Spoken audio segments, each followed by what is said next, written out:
परिचय। रविवार की सुखद सुबह है। 8 वर्षीय भावेश पास की दुकान से दूध, ब्रेड और मक्खन लेने जा रहा है। रास्ते में उसने पाइप से बहता हुआ पानी देखा। यह उसकी कॉलोनी की हर सुबह का सामान्य दृश्य है। भावेश को बहाव का कारण पता है।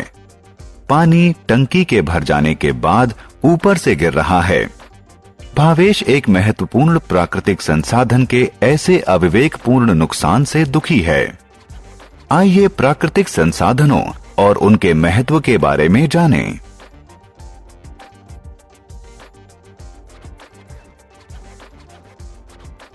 आओ सीखें। प्राकृतिक संसाधन को परिभाषित करना, नवीनीकरण के योग्य और नवीनीकरण के अयोग्य प्राकृतिक संसाधनों में विभेद करना, विभिन्न प्राकृतिक संसाधनों की विशेषताएं बताना। प्राकृतिक संसाधन।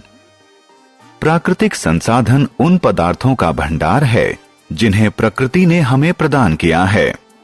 प्राकृतिक संसाधन 2 प्रकार के होते हैं, नवीनीकरण के योग्य और नवीनीकरण के अयोग्य। नवीनीकरण के योग्य संसाधन वह हैं जो मनुष्य के उपभोग के बाद समाप्त नहीं होते। उनका पुनर्निर्माण हो सकता है और वो मनुष्य के सतत उपयोग के लिए उपलब्ध रहते हैं। उदाहरण स्वरूप सूर्य का प्रकाश, पानी, पेड़ इत्यादि नवीनीकरण के योग्य प्राकृतिक संसाधन हैं। जिन संसाधनों की आपूर्ति सीमित है वे नवीनीकरण के अयोग्य प्राकृतिक संसाधन हैं। इनका निर्माण होने में कई वर्ष लगते हैं। ये मनुष्य के सतत उपयोग से समाप्त हो जाते हैं। उदाहरण स्वरूप कोयला, भूतेल इत्यादि नवीनीकरण के अयोग्य प्राकृतिक संसाधन हैं। आइए अब कुछ प्राकृतिक संसाधनों के बारे में जानें। सूर्य का प्रकाश। सूर्य एक तारा है जो हमें ऊष्मा और प्रकाश देता है। यह एक महत्वपूर्ण प्राकृतिक संसाधन है। पादप सूर्य के प्रकाश का प्रयोग भोजन निर्माण में करते हैं। सूर्य के बिना पृथ्वी बहुत ही ठंडी, अंधेरी होगी और इस पर जीवन संभव नहीं होगा। वायु। वायु एक अन्य महत्वपूर्ण प्राकृतिक संसाधन है। वायु गैसों की सम्मिश्रण होती है। इसमें मुख्यतः नाइट्रोजन, ऑक्सीजन और कार्बन डाइऑक्साइड होती है। सभी सजीव प्राणियों के अस्तित्व के लिए ऑक्सीजन आवश्यक है। जल। पृथ्वी का 70% भाग जल से ढका हुआ है। जल भी एक आवश्यक प्राकृतिक संसाधन है। यह मनुष्यों, पशुओं और पादपों के जीवन के लिए आवश्यक है।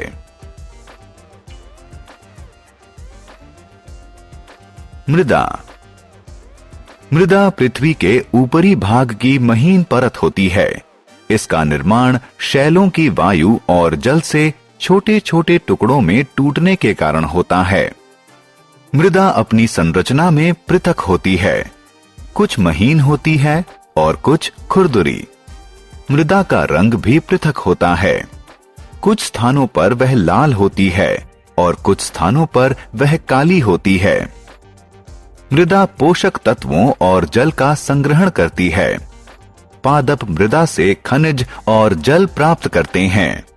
इस प्रकार मृदा पादपों की वृद्धि के लिए माध्यम का कार्य करती है। यह चींटियों, केंचुओं और दूसरे कीड़ों और जानवरों को जो मृदा में घर बनाते हैं आश्रय प्रदान करती है। वन। वन वृक्षों द्वारा घिरे हुए बहुत बड़े भूभाग को कहते हैं। यह भी एक महत्वपूर्ण प्राकृतिक संसाधन है। वन हमें ऑक्सीजन प्रदान करते हैं। वन वर्षा कराने में भी सहायता करते हैं। वन हमें खाना बनाने, फर्नीचर बनाने और इमारत बनाने के लिए लकड़ी प्रदान करते हैं। वृक्ष से कागज भी बनता है। हम वृक्षों से फल, मेवे और मसाले भी प्राप्त करते हैं। कोयला और भूतेल। कोयला और भूतेल जीवाश्म ईंधन है, जिनके निर्माण में कई साल लगते हैं। ये उन वृक्षों से बनते हैं जो मृदा में दब गए हों। ये नवीनीकरण के अयोग्य होते हैं, क्योंकि इनकी आपूर्ति सीमित है और मनुष्य द्वारा इनके अति उपयोग से ये समाप्त हो सकते हैं। हमने क्या चर्चा की? प्राकृतिक संसाधन उन पदार्थों का भंडार है जिन्हें प्रकृति ने हमें प्रदान किया है। प्राकृतिक संसाधन दो प्रकार के होते हैं, नवीनीकरण के योग्य और नवीनीकरण के अयोग्य। नवीनीकरण के योग्य प्राकृतिक संसाधन मनुष्य के उपयोग द्वारा समाप्त नहीं होते, जैसे सूर्य का प्रकाश, जल और वृक्ष इत्यादि। नवीनीकरण के अयोग्य प्राकृतिक संसाधन की आपूर्ति सीमित होती है। वे मनुष्य के सतत उपयोग से समाप्त हो सकते हैं। उदाहरण स्वरूप कोयला और भूतेल इत्यादि।